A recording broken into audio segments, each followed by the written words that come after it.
astrology remains a powerful tool for many seeking guidance to better understand themselves. However, this knowledge has been hidden from many of us, right? But many also practice this, such as religious leaders, yes, imams, priests, pastors, rabbis. Global leaders uses astrology and numerology. Celebrities that many glamorize also uses this tool to better understand themselves, but yet many are told that this is voodoo or taboo. So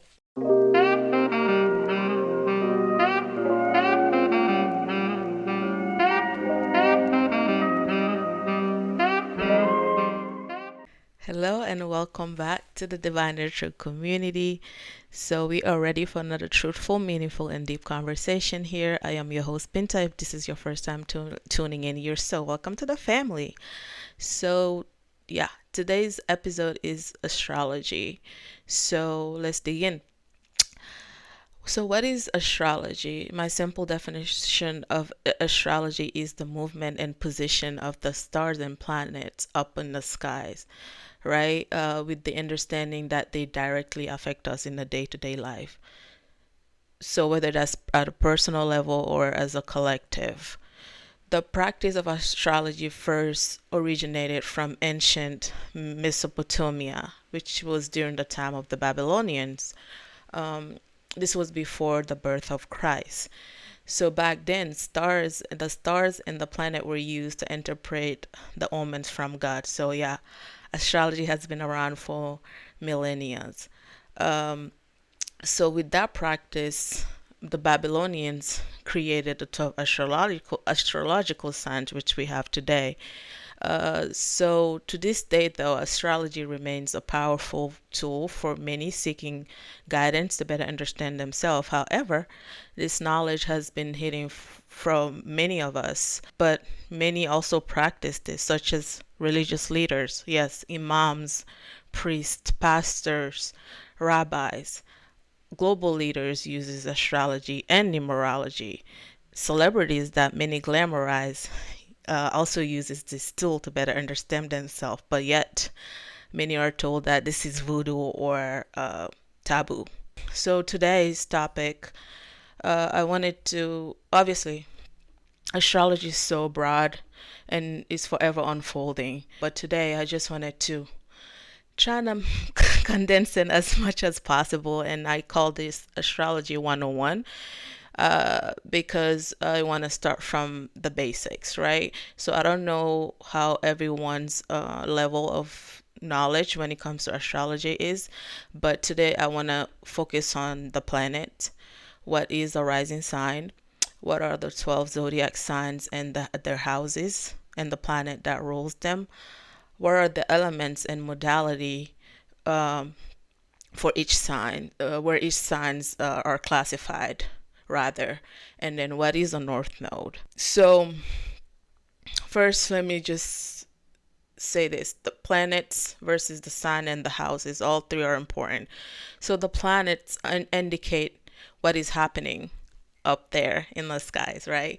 The signs are how those energies are happening, and the houses is where are you experiencing those energies that are happening. So all three are very important. So with that, let's start with the planets. The first planets are personal planets. So the sun and the moon, although they're under the personal planet, they're known as luminaries, which mean they're the source of light. They're our source of light, right? They shine the brightest and we interact with them on a day to day basis, every second, every minute. So, what is the sun? The sun represents our vitality, our life force, our ego, our pride, our independence, right? And it takes 1 year for the sun to complete the zodiac wheel, astrological wheel. So which makes the sun to spend 4 weeks in each sign. So the moon represents our emotions, our intuition, our feminine energy, our creativity, Family also rules the moon, roots, ancestors. And it takes the moon approximately 28 to 29 to 30 days to complete the whole zodiac sign. It's also known as the lunar cycle, um, which means it spends about 2.5 days in each zodiac sign. Also, it's under the moon that we observe our new moon and full moon each month. So it is the fastest moving astrological planet there is. So then we move into more of the personal planets, starting with Mercury, right?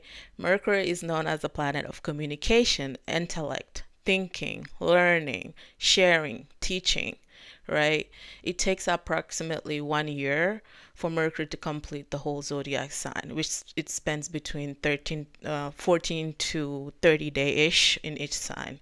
This depends on its retrograde. So I'm sure some of y'all have heard of Mercury retrograde, which is pretty much when a planet moves backwards in the sky, affecting our communication and causing delays in our plans. And one of those delays can be travel plans as well.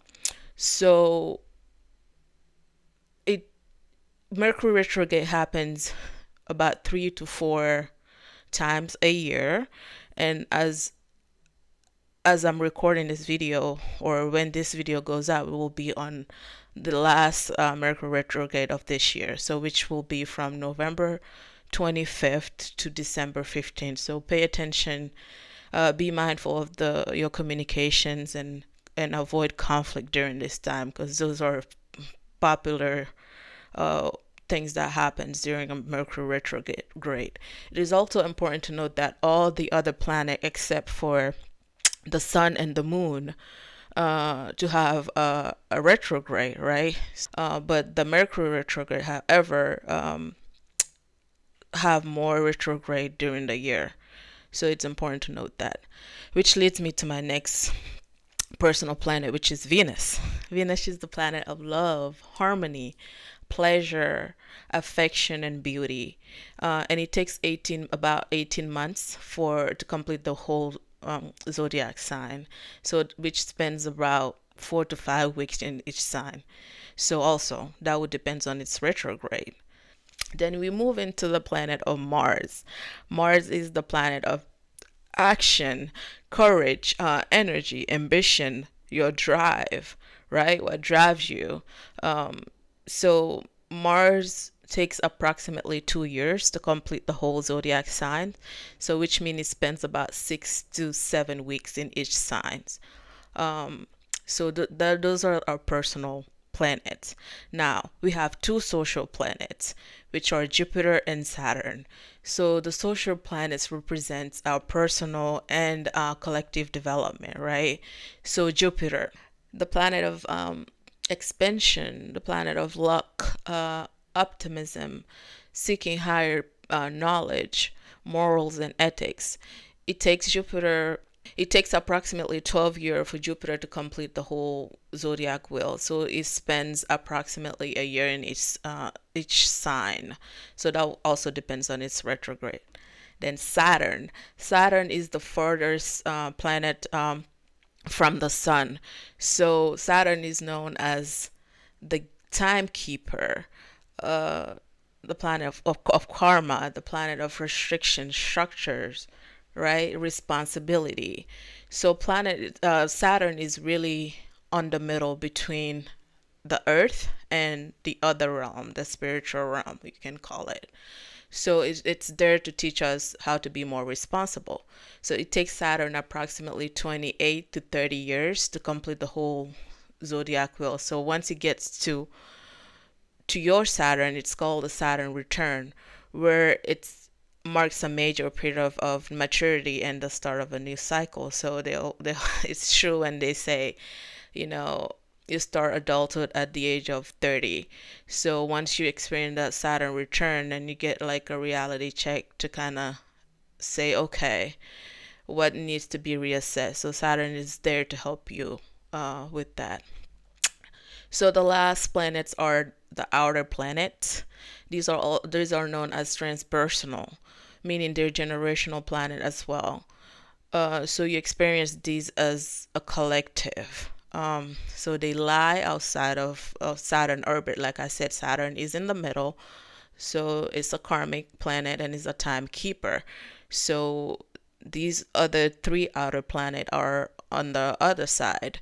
So the first one is Uranus, right, which was discovered in around 1781. So Uranus is known as the planet of awakening, the planet of revolution, the planet of freedom, communities, technology and science, disruption, unexpected changes.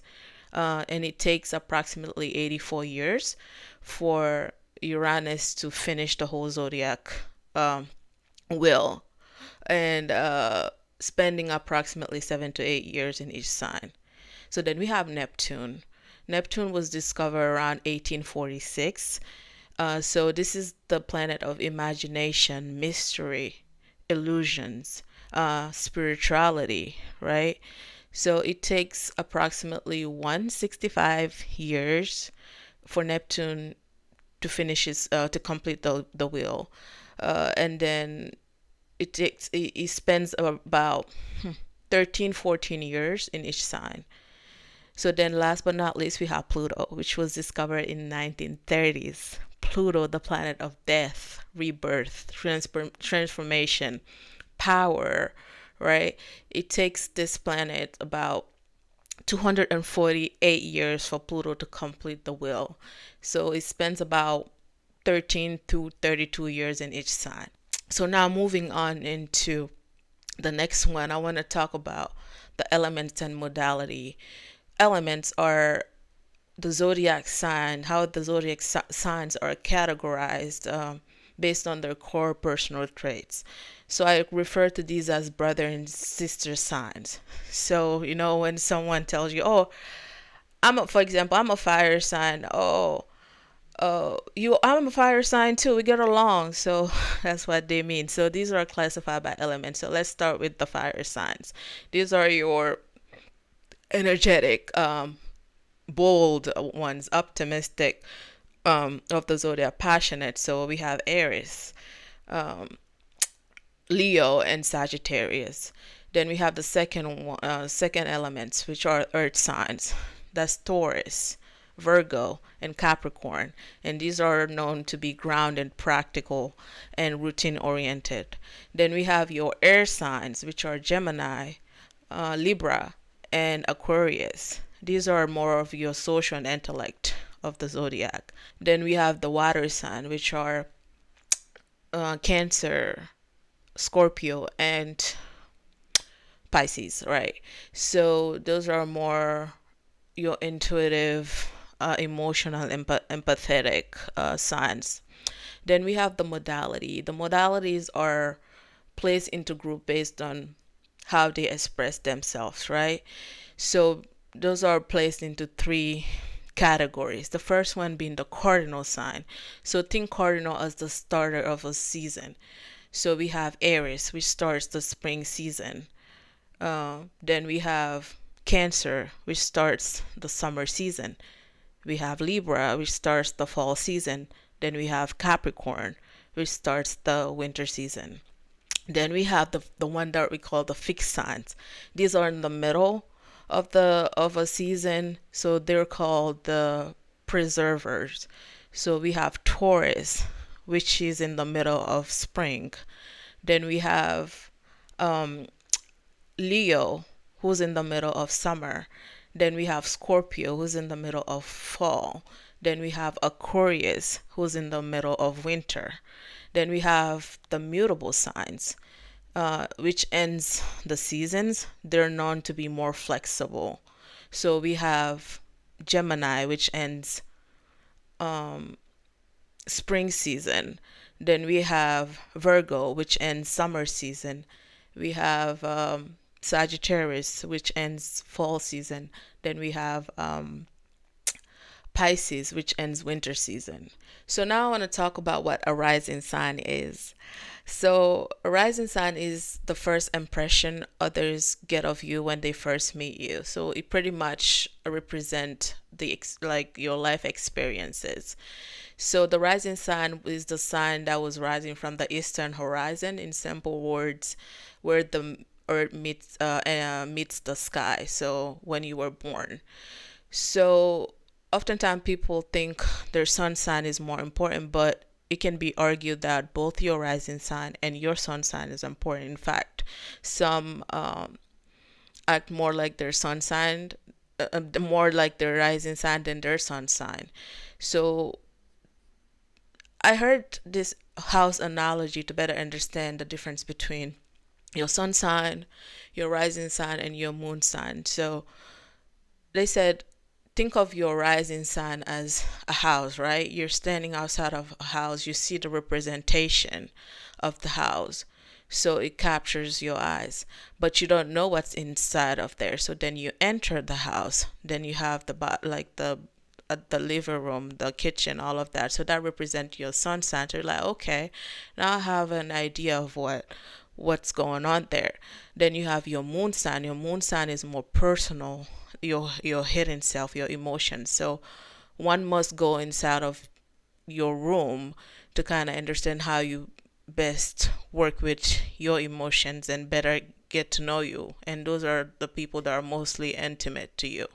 So I hope that helps to understand the difference between a rising sign, sun sign, and moon sign. So with that, we're ready to dive into the 12 zodiac signs and their houses. So because like I said, this is so a broad topic, and we can go on, I'm just gonna discuss the energies for each signs, right? And not focus on a particular planet like their sun or moon, blah blah, so on.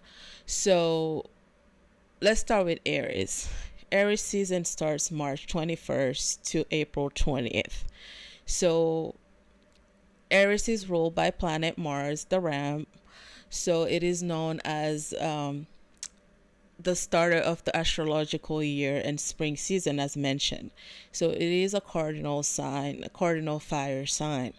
So they're known to be initiators, bold, uh, enthusiastic, motivated, confident. They're go-getters and ambitious on whatever they put their mind into. And Aries is seated in the first house of the zodiac wheels, which represent the self, our physical body, our sovereignty, our outer personality. And their motto is I am, right? An Aries or someone who has Aries energy, they come, it's like, yeah, I am here. Um, but if this energy is not operating from a good side, their shadow side can be hot tempered, impulsive, self centered, even. They're a sign that's more so let's act first, then deal with deal with the consequences later. So so yeah, that's Aries energy. Then we move into Taurus, the Taurian, the bull. Taurus season start from April 21st to May 20th. So this is ruled by Venus from a material security perspective. So they're known to be a steady sign, right? And they sit in the second house. They're the middle of spring, which makes them a fixed and earth sign. Taurus are loyal, they're reliable, hardworking to achieve their material security, and relaxed and calm. As long as they feel secure within themselves and having that comfort that they're seek, they're good to go. Um, they sit in the second house, as mentioned, which represent our personal resources. So money, finances, food and agriculture, our values, skills, our livelihood.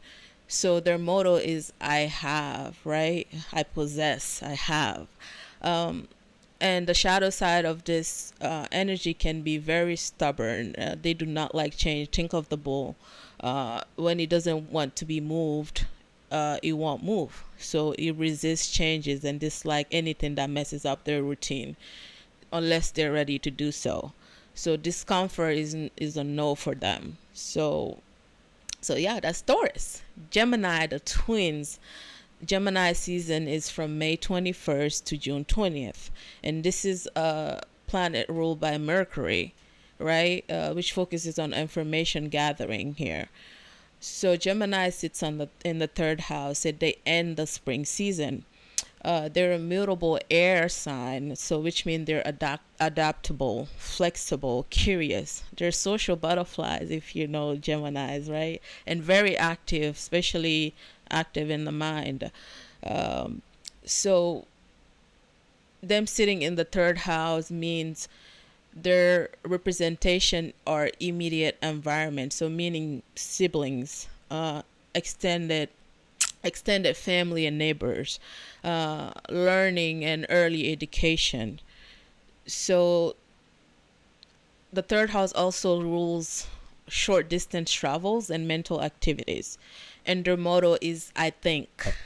And the shadow side of this energy is they're easily distracted and restless mind because they have so much going on in their mind and always have so much thinking in their head. So another issue too is the lack of commitment. It's hard for them to commit to one thing. Again, that this goes back to them having so much of activities going on in their head. Cancer season starts from June 21st to July 21st, and cancers are ruled by the moon, which rules our emotion, and it is the crab, right? There begins the summer season, so which makes them a cardinal water sign. So they're sensitive, self-protective, and protective of their loved one. You know, Cancer, they're very, protective, if not overprotective, of those that they love and compassionate, nurturing. They're known as the mother of the zodiac sign. They sit in the fourth house, which represent our inner world. So anything that's related to our inner security, the home, foundation, parents, family, ancestors, roots. So their motto is I nurture, all right? And the shadow side of this energy is they can be moody, ruled by the crab, and possessive. Again, this goes back to them wanting to protect everyone, so they can overstep sometimes. After all, it's the mother nature. Cancer. Leo, fun Leo, the lion. Um, their season is July 22nd to August 22nd, and this is ruled by the sun. Yeah, I like to be center stage. Here I am, right? The entertainer. So they sit in the fifth house, so they're in the middle of summer season, so which makes them a fixed and fire sign. They're affectionate, right? They're leaders. They're creative. They like to have fun, right? The life of the party. So the fifth house represent our personal activities. So romance, pleasure, fun, hobbies, and play. Their motto is I will. Um, their shadow side can be dominant and arrogant, self-centered, attention seeker, obviously, and external validation if they're not operating on a good side. Virgo. Virgo season are August 23rd to September 22nd. So this is also ruled by the planet Mercury, but they're more of an analytical and organizational side, versus Gemini is more like information gathering, right? And this is the Virgin, perfectionist. Perfectionist side, Virgos, I love you. Anyways, the Virgo is the sixth sign of the zodiac, right? Which means they end the summer season. So they're known to be a mutable mutable earth sign. They're detail oriented, they're analytical, they like to serve others, they're logical and practical and wants everything to be perfect on their own way, right? Uh, so the sixth house, that's where Virgo sits, which represent our daily life and routines. So our health, nutrition, work. They also rule. The sixth house also rules animals like pets, right? So they're more so focused on service. So their motto is "I serve." Yeah, I serve. So their shadow side can be a perfectionism, right? Because they want everything to be so perfect, and due to that, they can be so critical, not just themselves but also of others. Okay, Virgos, that's you. Libra. Libra season start from September 23rd to October 22nd. Um, Libra is also ruled by Venus, just like Taurus, but Venus in a relationship and harmony style versus Taurus is more so Venus from a material security, right? And these are the scales, right? Balance. Libra, if you're a Libra person or someone who has Libra energy, they're all about justice and balance. So they begin the fall season, so which makes them a cardinal earth sign. So they're the peacemakers of the zodiac. They want to have a harmonious relationship. As long as the we are good, then they prioritize the we before the I, right? So Libra sits in the seventh house, so which represent our awareness to others. So marriage is ruled by the seventh house, partnership, agreement, negotiations, and their motto is I balance slash I partner. So once we get to the seventh house, this is where we start experiencing the have the opposite, because from the first to the sixth house, those are personal, and then once you enter the seventh house, uh, those are when you start to relate with others. So Libra is the opposite of Aries, whereas Aries is saying, I am. Uh, Libra is saying, no, we are. I balance, I partner, right? And the shadow side of Libra, because of that, they can be people pleasers, right? Neglecting themselves and always putting other first. So they have a hard time expressing their true feelings. So that's lovely, Libras. Scorpio season is October 23rd to November 22nd. And this is ruled by both the planet Mars, which is their traditional ruler. That was before Pluto was discovered back in the 1930s. So the modern ruler is Pluto. So the Scorpion. The Scorpion is in the middle season of fall season, right? And they're a fixed water sign. They're mysterious, highly intuitive investigators. Haha, investigator they are. Deep thinking. I mean, deep at an emotional level. Uh, Intimate, sexual, right? They sit in the eighth house, which represent anything our share resource and also anything taboo. So sex, death and rebirth, transformation, power, control, trauma, right? Inheritance also. Uh, Whether that's like from a loved one or inheritance from others or family member.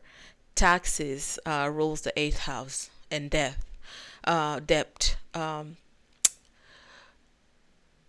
partnerships, right? Partner finances, also investments. It's all under the eighth house.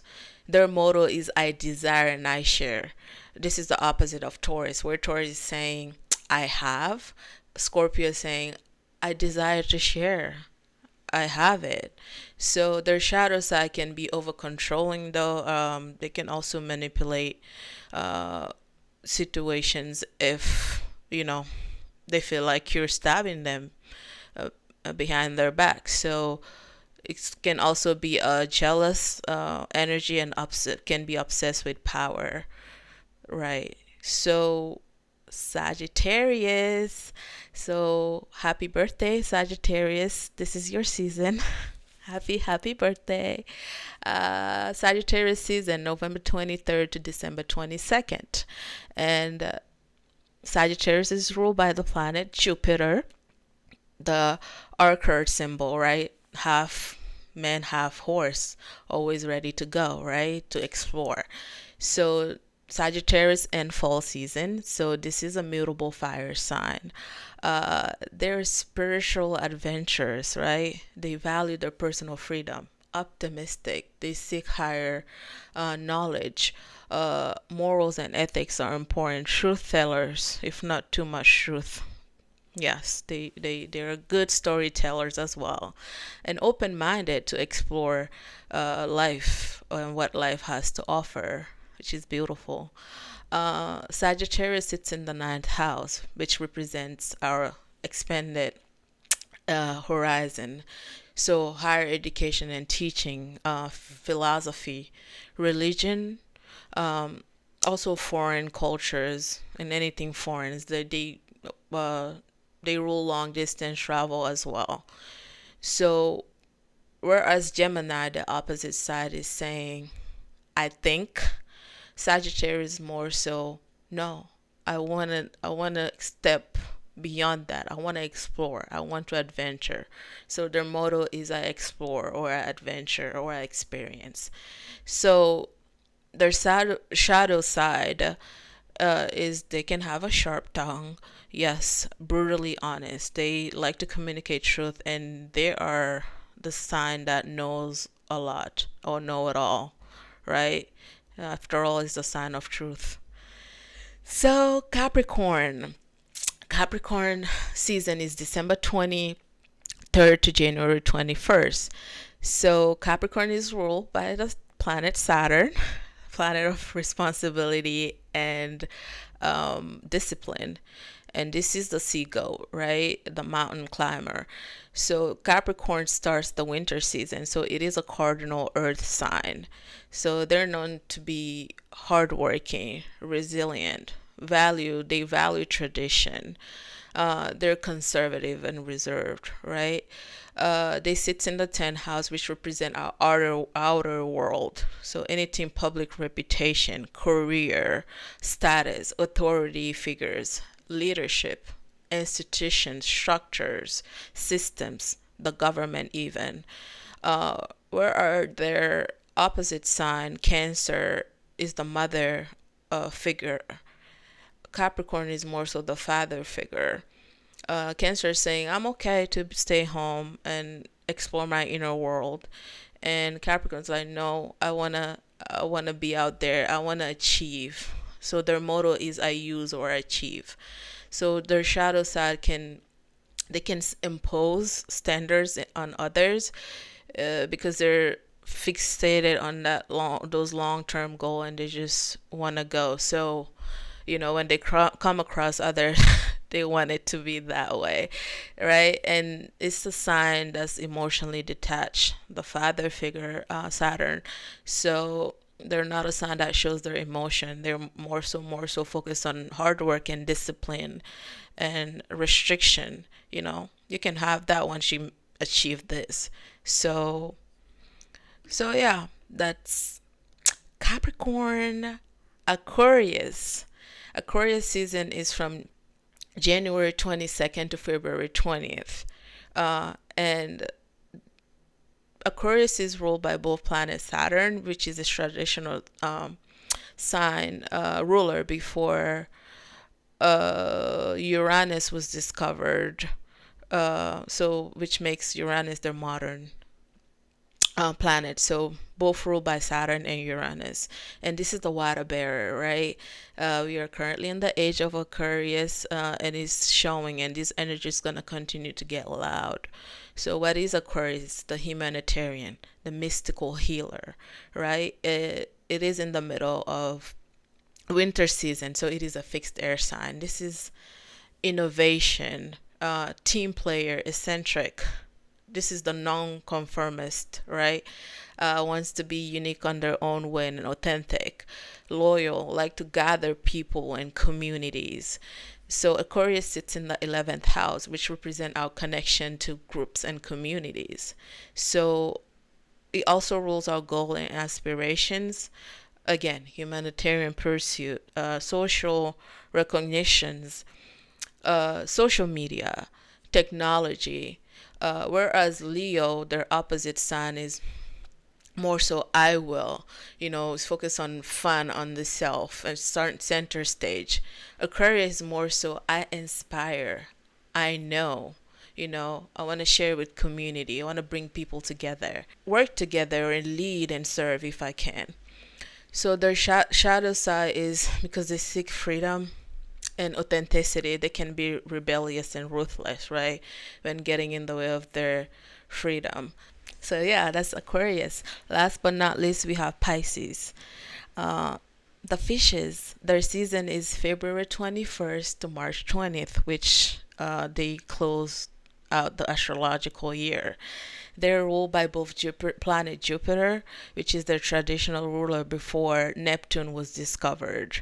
And Pisces in the winter season, so it is a mutable water sign, which makes them very flexible, but also highly intuitive, sensitive, empathetic, and compassionate. They're creative and can be on their dreamy world, right? Because after all, they ended, so they have that ability to just sit down and dream and reflect. So they sit in the 12th house, which represents our spiritual life, right? So solitudes. They also the 12th house also rules like self sabotage, right? So they're known also to be the 11th house also known for spirituality, subconscious mind, and any isolated places. So the 12th house rules like prisons, hospitals, temples. Where are their opposite side? Virgo is more focused on like, you know, serving and being out there. Um, Pisces more so, I want to dream. I want to stay on my corner and dream and believe. So some of their shadow side is they can escape from reality and stay in fantasy land. So struggling with decision making and facing problem. So they can, if you know a Piscean, they need to have their alone time. Sometimes they can go for a while. They're nowhere to be found. But that closes our 12 zodiac sign and the houses. Now, a north node.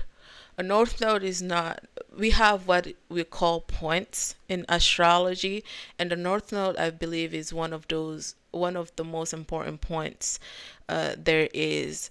Again, is a lot to talk about here, but I really wanted to bring this one to your attention because the North Node is a celestial point in the heaven that indicates the path you're meant to be in this lifetime. So it represents the experiences and skills you're here to build to drive towards the life that you want, right? So let me give an example here. Now that we went through the signs, so let's say your North Node is in Leo in the 11th house. So your North Node in Leo in the 11th house. So North Node is here to learn how to be creative, have fun, be on the center stage, learn how to be a leader as well. So you have your whole lifetime to achieve that. But if it's seated in the 11th house, which is the opposite side of your sign, which is Aquarius, you're to not get carried away with this the self energy, but also focuses on group. How are you using your talent and skills to, uplift others? So I hope that's helpful. Let me know if you want to expand on this topic. I know it's a lot, but happy to do different segments. So we can take one planet and expand on it, or we can take one sign and expand on it. So with that, I would say know your big three. Your sun, your rising sign, your sun sign, and your moon sign. But most importantly, know your north node is very important. It's important to know the houses as well because, like I said, the houses helps you with the life experiences, how you're experiencing those energies. That's what the houses does. I would say my goal is never to tell you what to do, as always, as I mentioned in the video, my early video, but to share knowledge, right? So I hope, it is always my hope that you resonate with that knowledge that I'm sharing and share with others as well. Let's continue to grow together. As I always say, I'm going to link a book uh, below, based on the North Node. When it comes to astrology, I challenge myself to learn my own birth chart instead of reading books. There's a lot of information there now on astrology. Even on YouTube, there's a lot of astrologers. Just find one that resonate with you and start slow. Like I said, start with the basic and work yourself up. So with that, I know that was a lot of information, but I hope it was helpful. Stay in love, stay in light, stay blessed, and until next time, ciao.